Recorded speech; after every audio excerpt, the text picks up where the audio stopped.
Mag-isa na naman po ako dito. Umalis na naman sila. Oras na naman para linis.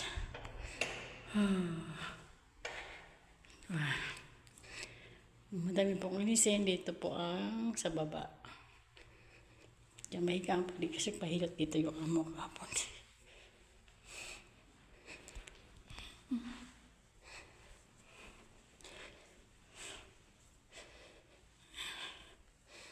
Malinis naman dito kaya doon ako mag-start sa taas.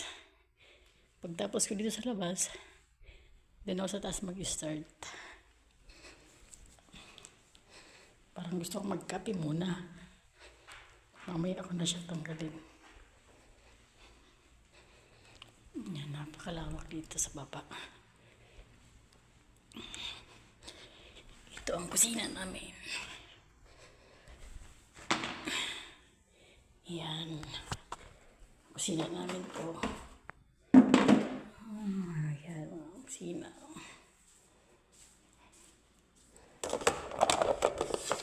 Pero, may dirty kitchen kami. Yan. Dito ako nagluluto. Ayan. Diyos ko Lord.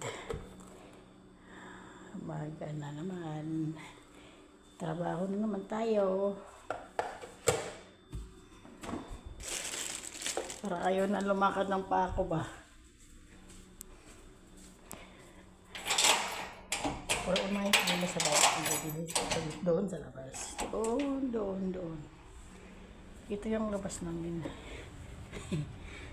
Ito sa labas ng kusina ko. Doon sa dulo. So, ganyan lang yan. Tapos iiwanan ko lang yan dyan. Mamaya ako na pagbaba ko galing sa taas ng alas 11.